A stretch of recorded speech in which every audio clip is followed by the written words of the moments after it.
The Tale of the White and Black Ravens. There is an old Norse tale from before time had a name, when the gods still walked among the wind. At the top of the world sat Odin, the All-Father, one-eyed, all-seeing, and beside him perched two ravens, Hugin and Munin.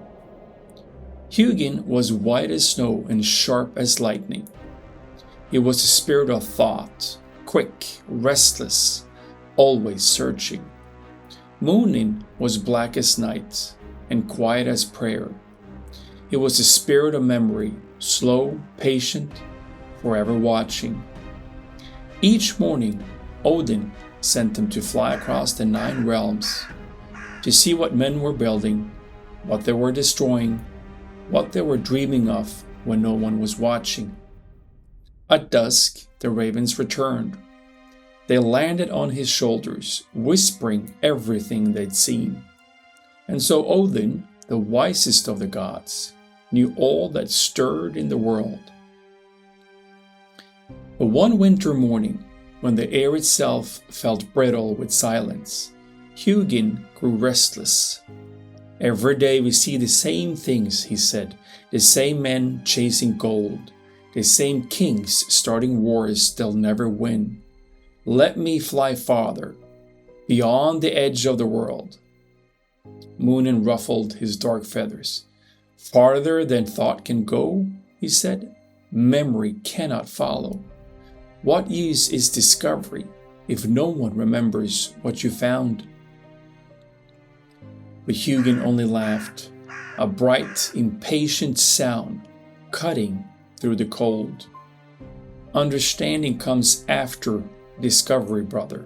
Wait for me."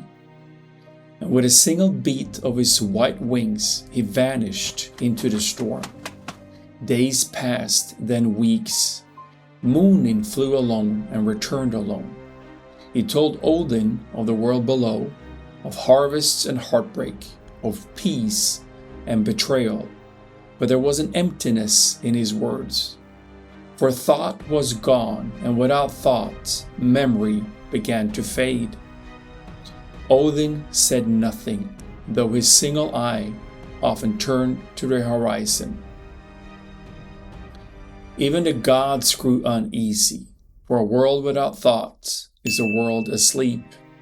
Then, one crimson evening, when the sun bled across the fjords like spilled mead, Hugin returned.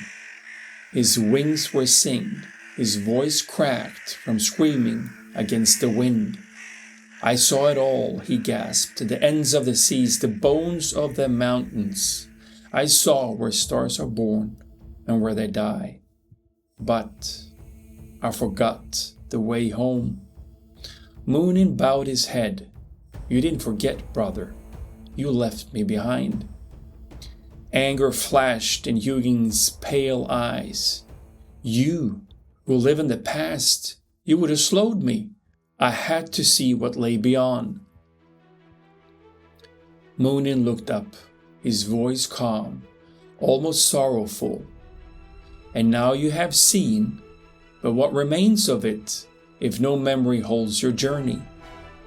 The two ravens turned from each other, white against black, thought against memory, and the world grew colder. Men forgot their stories, dreams came without meaning, even the gods began to drift. But what is wisdom without the union of thought and remembrance? At last Odin spoke. His voice rolled through the halls like thunder. "My ravens," he said, "you are halves of the same wing.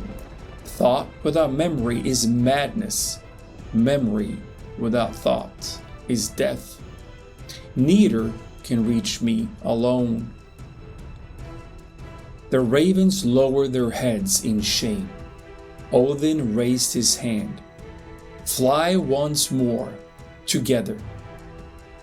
And so they did, Hugin and Munin, white and black, lightning and shadow, took flight again. The white one charted the wind, the black one marked the way home. When storms rose, they shielded each other. When night fell, Munin remembered the light. And since that day, they've flown together, two souls circling the same truth.